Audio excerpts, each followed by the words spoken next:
इसी के साथ हम अपने अगले चरण की ओर बढ़ते हैं और समझते हैं कि जो छात्र रुचि रख रहे हैं, जो छात्र सीखने की कुछ अपेक्षा रखते हैं, तो उनके लिए क्या प्लेटफ़ॉर्म है? तो मेरा सवाल डॉक्टर राजेश सिंह जी से है कि सर, हमारे पास कौन-कौन से प्लेटफ़ॉर्म अवेलेबल है जिस पे छात्र आइडिया पिच कर सकते हैं या जी, समस्याओं का समाधान निकाल सकते हैं रिसर्च एंड डेवलपमेंट की जी, मदद जी, से? जी, जी। देखिए, प्लेटफ़ॉर्म बहुत सारी स्कीम्स हैं गवर्नमेंट ऑफ इंडिया की भी, और इवन अगर आप ऑनलाइन में प्लेटफ़ॉर्म्स चेक करें, तो ऑनलाइन में भी बहुत सारे ऐसे प्लेटफ़ॉर्म हैं। वो इंडिविजुअल के ऊपर डिपेंड करता है कि आप कहाँ पर रिसर्च करना चाह रहे हैं। तो बहुत सारी आपने देखा होगा कि अगर आप कंप्यूटर साइंस से रिलेटेड कुछ जानना चाह रहे हैं, तो बहुत सारी रिपॉजिटरी गिटहब आप देखें, there are so many repository which is made by other researcher. तो वो अपने टास्क को, कोड्स को, अपने हार्डवेयर्स को डिज़ाइन करके वो लोग उसमें डाल देते हैं गिटहब में। Anyone can download it, and जितना रिसर्च उसने कर लिया, जितनी पार्ट उसने कर लिया, उसके आगे अगर आप एक्सटेंड करना चाहें, डेल्टा एक्स का इंक्रीमेंट करना चाहें, तो आप उस उनमें, तो गिटहब जैसे आप बहुत बड़ा प्लेटफॉर्म है। या अभी गवर्नमेंट ऑफ इंडिया ने भी डेटा सेट्स ओजीडी प्लेटफॉर्म लॉन्च किया है ना, ओपन गवर्नमेंट डेटा सेट्स। तो बहुत सारे डेटा सेट्स अवेलेबल हैं, तो आप उन डेटा सेट से क्या meaningful information as a data scientist या एज ए कंप्यूटर साइंस या एज ए कोई भी डोमेन, क्योंकि सभी टाइप का डेटा सेट्स हैं, तो उस तरीके का। इवन मैकेनिकल इंजीनियरिंग साइड में भी बहुत सारे डेवलपमेंट हो रहे हैं कि, लेकिन सब जगह इंटरवेंशन क्या है, ऑटोमेशन और एडवांस एआई की वो है, डोमेन है। तो इस तरीके से बहुत सारे ऑनलाइन प्लेटफॉर्म अवेलेबल हैं। Even I have my 50 plus books, those are internationally published. तो आप देखें तो रैपिड प्रोटोटाइपिंग में आपको जाना है, कुछ रिसर्च में आपको बिगनिंग करनी है, तो बहुत सारी जो ओपन सोर्स प्लेटफॉर्म है, आर्डिनो, रास्पबेरी पाई,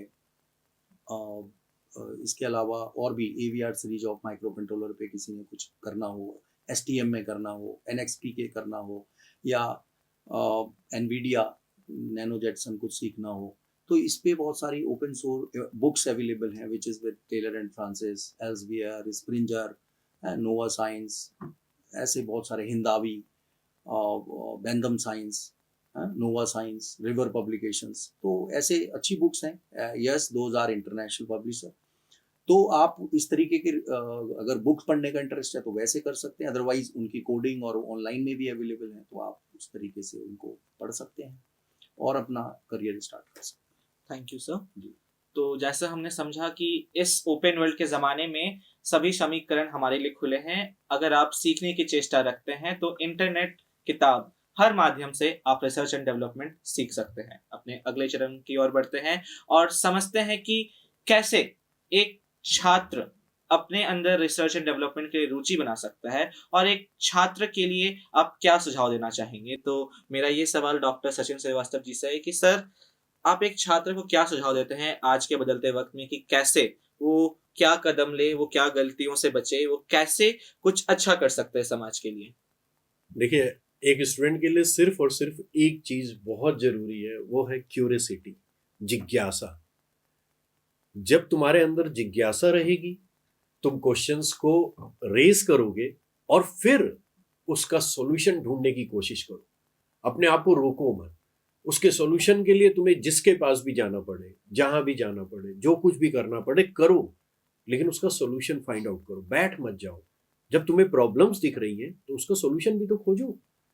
तो ये आजकल क्या हो रहा है, बच्चे क्वेश्चंस तो उनके पास आइडियाज बहुत आते हैं, आइडियाज को अपने पास किसी से शेयर किया और उसने कहा हाँ यार तुम्हारा आइडिया बहुत अच्छा है, और उसने कहा यार इसने अप्रिशिएट कर दिया, इसने तो मेरे को कह दिया अच्छा है, बस उसको वहीं रख देते। उसको इम्प्लीमेंट तो करो। उसको पहले उस चीज को सच में प्रूव करो कि जो तुम्हारा आइडिया था वाकई में वो अच्छा था या नहीं। कहीं ऐसा तो नहीं ये आइडिया सिर्फ इसे अच्छा लगा है क्योंकि वो तुम्हारा फ्रेंड है, क्या वो सोसाइटी के लिए वाकई में अच्छा है? उसको आगे तो बढ़ो उसको लेकर। बस लास्ट यही है कि आप अपने अंदर की जिज्ञासा मतलब क्यूरियोसिटी को मरने मत दो और उस पे अमल करो कैसे भी करके। Thank you sir. Doctor Rajesh Singh ji, इसमें आप क्या सुझाव देना चाहेंगे आजकल के बच्चों को? जी, जी। मुझे लगता है कि जो सचिन जी ने बात कही क्यूरियोसिटी को लेकर, वो सबसे इम्पोर्टेंट है कि बच्चे में पहले जानने की इच्छा हो उसकी कि अगर ये प्रॉब्लम है तो मैं इसके लिए क्या कर सकता हूँ। ऐसा तो नहीं है कि मैंने इंटरनेट में कुछ ढूंढा और एज अ स्कूल स्टूडेंट मैंने एक छोटा सा सॉल्यूशन सोच लिया और मैं उसको ये सोच कर बैठ गया कि मेरा ये सॉल्यूशन इज़ द बेस्ट और मैंने ही ये फर्स्ट टाइम ढूंढा है। ऐसा भी बहुत सारा डुप्लीकेसी कि बच्चे पुराने आइडिया पुराने सॉल्यूशंस देखकर उसी टाइप का अपना दिमाग ना लगाकर उसी टाइप का सॉल्यूशंस क्रिएट करके बस पिच करते हैं या कहीं पर प्रेजेंट करते हैं पैनल मेंबर के अंदर। और हो सकता है कि पैनल मेंबर भी उस प्रॉब्लम स्टेटमेंट को मे बी अप्रिशिएट करे या उस तरीके को मे बी अप्रिशिएट करे। बट वही जर्नी नहीं है कि आप उस एक ही पैनल को फेस करके और आपने सोच लिया कि वो आइडिया है। हमें उस आइडिया को डिफरेंट डिफरेंट प्लेटफॉर्म्स पे जाकर प्रेजेंट करना चाहिए। तो 10-5 जगह आप प्रेजेंट करेंगे तो आपको ऑटोमेटिकली उसमें इनपुट मिलना स्टार्ट हो जाएंगे कि उस पैनल ने ये इनपुट दिया इसने। फिर मैं उन पैनल के इनपुट्स को फीडबैक्स को लेकर उस प्रोटोटाइप को या उस आइडिया को और भी रिफ्रेम करूं। तो मीन्स क्या है, जो 4 स्टेप प्रोसेस है, डिज़ाइन थिंकिंग प्रोसेस है कि भाई आपने सबसे पहले प्रॉब्लम स्टेटमेंट बनाया, फिर आपने उसका प्रोटोटाइप क्रिएट किया, प्रोटोटाइप क्रिएट करने के बाद आपने उसको इवेलुएट किया, इवेलुएट करने के बाद आपने उसको फीडबैक लिया। तो जब हम ये आइटरेशंस करेंगे, इस लूप को करेंगे और फीडबैक आने पे फिर से इनपुट को इम्प्रूव करेंगे, फिर से अपनी प्रॉब्लम स्टेटमेंट को थोड़ा सा रिफ्रेम करेंगे। तो इस तरीके से देखिए, इनोवेशन या रिसर्च का मतलब ये नहीं है कि हम कोई नया ही इन्वेंशन करेंगे, कोई ऐसा इन्वेंशन भी जैसे एलन मस्क साहब हैं, उन्होंने कितना बड़े बड़े इनोवेशंस और इन्वेंशंस वो मार्केट में इंट्रोड्यूस कर रहे हैं। आपने अभी स्टारलिंक सुना होगा कि वो एयरटेल के साथ मिलकर भारत में सैटेलाइट नेटवर्क की कर रहा है। मतलब वो एक इनोवेशन है, बट हो सकता है कि उस इनोवेशन को रियलाइज करने के लिए थाउजेंड्स करोड़ और बहुत बड़ा अमाउंट की ज़रूरत हो।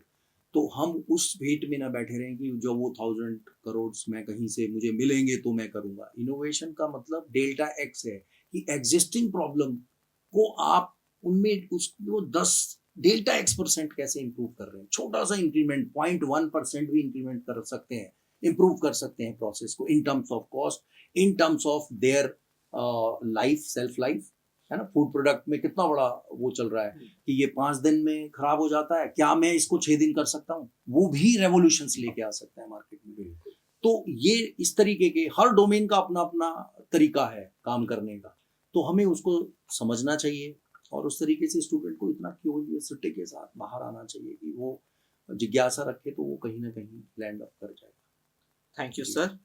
तो जैसा कि हमने समझा कि जिज्ञासा ही आविष्कार की जननी है, तो इसी के साथ हम इस एपिसोड के अंतिम चरण की ओर प्रस्थान करते हैं।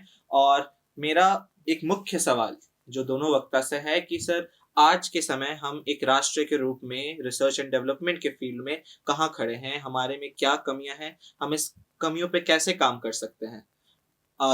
जो दूसरे देश है वो जो आगे जा रहे हैं वो क्या कर रहे हैं और हम वो क्या नहीं कर पा रहे हैं। तो कृपया करके अपने विचारों को उस और प्रकाशित करें और छात्राओं और शिक्षक और कोई भी इंस्टीट्यूशन है, प्लीज उन्हें मदद करें। देखिए, इस क्वेश्चन का सबसे अच्छा आंसर तो राजेश सर ही दे पाएंगे, राजेश जी दे पाएंगे। लेकिन फिर भी मैंने जो ऑब्जर्व किया एज ए प्रोफेसर, आजकल हमारे देश में जो सबसे बड़ी प्रॉब्लम है रिसोर्सेस। हम स्टूडेंट को अगर बोलते हैं कि बेटा कुछ नई चीज़ें सोच के आओ, तो जब वो नई चीज़ें सोच के आता तो हमें शायद वो प्लेटफॉर्म नहीं दे पा रहे हम उसे उसके लिए। तो मैं स्कूल प्रबंधक से भी बोलना चाहूँगा और गवर्नमेंट ऑफ इंडिया से भी कि आप कुछ ऐसी व्यवस्था करें, जैसे इंक्यूबेशन सेंटर्स आप लगा रहे हैं, लेकिन वो शायद इनफ नहीं है अभी भी, बहुत सारे यूनिवर्सिटीज़ कॉलेज में है ही नहीं। तो वहाँ पर बच्चे आइडियाज़ होने के बावजूद भी, कुछ नया करने के सोचने के बावजूद भी कुछ कर नहीं पा रहे हैं।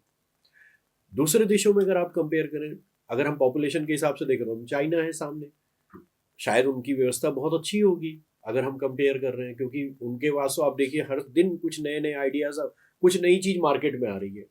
हमारे वहाँ से नहीं आ पा रही मेरे हिसाब से, क्योंकि मैंने देखा है हमारे बच्चे बहुत अच्छे हैं, बहुत सारे आइडियाज़ होते हैं उनके पास, बस उस या तो हमारे प्रोफेसर्स में भी हम लोग शायद कन्वेंशन वे से पढ़ा रहे हैं, आज भी वही तरीका है कि क्लास में जाना है, ये सब्जेक्ट है, ये सिलेबस है, इसको कंप्लीट करो, बाहर आ जाओ। नहीं, चेंज करना पड़ेगा।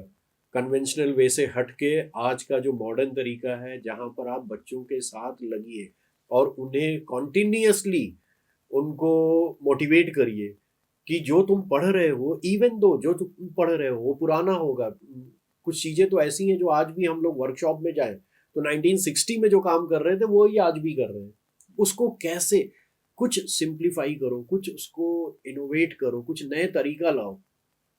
तो मेरे हिसाब से जो मेरा ऑब्जर्वेशन है एज अ प्रोफेसर वो यही है कि स्टूडेंट के पास है, लेकिन शायद रिसोर्सेस की कमी है आज भी। ओके सर जी। तो डॉक्टर राजीव जी मैं थोड़ा सा इस बात पे कहना चाहूँगा। श्रीवास्तव जी का ओपिनियन पर्सनल ओपिनियन है। मुझे लगता है कि नहीं, government of India is doing good और काफ़ी सही स्पैन में हम खड़े हुए हैं। जैसे सबसे बड़ा रेवोल्यूशन तो एजुकेशन में है कि हम एनईपी लेकर आए हैं, और ऐसा नहीं है, पिछले आई थिंक 2014 के बाद जो मैं देख रहा हूँ कि हमारे गवर्नमेंट ने बहुत सारी इंक्यूबेशन स्कीम्स चलाई। हाँ ठीक है, कोई यूनिवर्सिटी अगर उसको अप्रोच नहीं कर पा रही है वो उनका प्रॉब्लम है। लेकिन जैसे नीति आयोग के इनिशिएटिव हैं, आपने देखा होगा, ACIC है, तो कम्युनिटी इनोवेशन सेंटर्स, AIC है, TBIs हैं, टेक्नोलॉजी बिजनेस इंक्यूबेटर, है ना, ये DST देता है। ऐसे ही बिजनेस इंक्यूबेटर आपका DBT के भी अपने हैं, बायरेक वगैरह आपने सुना हो तो नहीं, गवर्नमेंट ऑफ इंडिया ने, अगर आप ओवरऑल देखें कि कितने ACIC हैं, कितने AIC हैं, तो बहुत अच्छे नंबर्स में। इवन स्कूल लेवल पे अटल टिंकरिंग लैब्स हैं, which is again the initiative made by NITI Aayog. और तो ऐसा नहीं है, निधि प्रयास के इतने सारे सेंटर्स हैं। इवन मैथी का भी है, जेनेसिस, आपने मैथी के भी अपनी एक जेनेसिस प्रोग्राम है, जो बहुत सारी यूनिवर्सिटी, ठीक है। अगर आप देहरादून में ही देखें स्कूल लेवल पर, तो कितनी अटल टिंकरिंग लैब होगी 20 स्कूल के पास। बट गवर्नमेंट ने मना नहीं किया है कि रेस्ट बचे हुए 500 स्कूल उसको अप्लाई ना करें। जब आप फोटे पर आएंगे तो आपको भी गवर्नमेंट असिस्ट करेगी। गवर्नमेंट अपने मिशन पर ठीक है। बस मुझे एक छोटा सा जो अभी लगता है, एक तो हम लोग चिप फैब्रिकेशन में भी गवर्नमेंट कर रही है। थोड़ा सा अगर हम चिप फैब्रिकेशन में होते तो शायद रिसोर्सेस में हम बहुत स्ट्रांग होते। अभी हम चिप फैब्रिकेशन की डायरेक्शन में, हो सकता है अगले 10 साल में हम अपनी सेल्फ मेड चिप डिज़ाइन करें और उसके थ्रू हम ऑटोमेशन में और अपने एजेस पे कंप्यूटिंग वाला जो माहौल है उसको हम कर सकें। बट सबसे बड़ा जो चैलेंज है वो है डेटा सेट्स का। अभी भी हम कैगल के ऊपर डिपेंड हैं, या गवर्नमेंट ऑफ इंडिया ने OGD तो बनाया है, बट OGD वो गवर्नमेंट के जो प्रोजेक्ट्स हुए हैं उन्हीं के डेटा को उन्होंने डेटा सेट्स की फॉर्म में लाइव किया है। लेकिन इंडिविजुअल डेटा का क्या कैसे करेंगे? मुझे उत्तरांचल यूनिवर्सिटी के पास में जो है वो डिफॉरेस्टेशन हो रहा है, अगर कहीं पर उसका डेटा सेट कैसे कैगल पे मिलेगा, या उस डेटा सेट को बनाने का हमारे पास प्रोविजन होना चाहिए। तो वी पीपल आर समवेयर, हमें जो कहते हैं ना, deployment of devices, smart devices, which is capable to take information without human intervention। भाई इतने सारे फॉरेस्ट हैं, अगर हम डिप्लॉय कर सकें कुछ हार्डवेयर, रिवर हैं, रिवर रेजिन्यूएशन पे हम कुछ काम कर सकें, लैंड इंक्रोचमेंट इतनी बड़ी प्रॉब्लम, ये सोशल प्रॉब्लम है, इसको हमारे मिनिस्टर्स तो देख पा रहे हैं, but as a teacher, as a industrialist, हम उस चीज़ को नहीं देख पा रहे हैं उस तरीके से। तो हमें थोड़ा सा, अगर हम अपने डेटा सेट्स क्रिएट कर लें, और उसके लिए क्या होगा, इंफ्रास्ट्रक्चर लेस ही होगा, बट हमें ऐसे इंटेलिजेंट डिवाइसेस, वो भी हार्डवेयर है, अगेन हार्डवेयर है, coding we people are good, but hardware अभी भी हम डिपेंड कर रहे हैं कि हम कह रहे हैं कि डिवाइस बनाना है, बट एनवीडिया कहाँ से आया? US से आया, है ना। चाइना, US दोनों ही GPUs पे बॉस हैं। तो जैसा मैंने बताया कि जो हमें कंप्यूटिंग करने के लिए हार्डवेयर है, हम हार्डवेयर में कहीं ना कहीं लीडर बने, और स्लोली गवर्नमेंट ने इनिशिएटिव लिया है, और हम बहुत ही जल्दी उसमें भी हम आ जाएंगे। तो we are on right track, और इंक्यूबेशन से रिलेटेड बहुत सारे सेंटर्स हैं, बस अप्रोच करना है, और एज ए टीचर हमें उसकी जानकारी लेनी है कि कितनी अटल टिंकरिंग लैब है, कितने ACIC हैं, कितना AIC हैं। तो अगर हम करेंगे तो हमें मिलेगा आइडिएट, इनोवेट और एक्सपेरिमेंट करने के लिए हमें मिलेगी facility. I think sufficient from एक और चीज है, सर ने भी बोला कि ओवरऑल प्रोफेसर्स की बहुत बड़ी जिम्मेदारी है अपने स्टूडेंट्स को कैसे वो वहां तक अप्रोच करते हैं। जैसे सर ने कहा कि बहुत सारे इंक्यूबेशन सेंटर है, गवर्नमेंट ने बहुत सारी स्कीम, लेकिन बहुत सारे कॉलेजेस के प्रोफेसर आज भी वही है, मैंने बोला ना, कन्वेंशनल वे में जा रहे हैं। तो वो ये उनकी रिस्पॉन्सिबिलिटी है, कैसे देश को और ऊपर ले जाना है, कैसे उन बच्चों को और नई से नई टेक्नोलॉजी तक के पास ले जाना, बाकी तो वो कर लेंगे। Thank you sir. तो आज इस एपिसोड में हमने समझा कि कैसे बदलाव आवश्यक है हर क्षण, हमें उसे स्वीकारना है। रिसर्च एंड डेवलपमेंट सिर्फ व्यवसाय में नहीं, एक समाज कल्याण के लिए भी महत्वपूर्ण श्रेणी है। आशा है कि सभी छात्रों ने आज इस वीडियो लेक्चर से कुछ सीखा होगा और आप रिसर्च एंड डेवलपमेंट के क्षेत्र में रुचि बनाएंगे।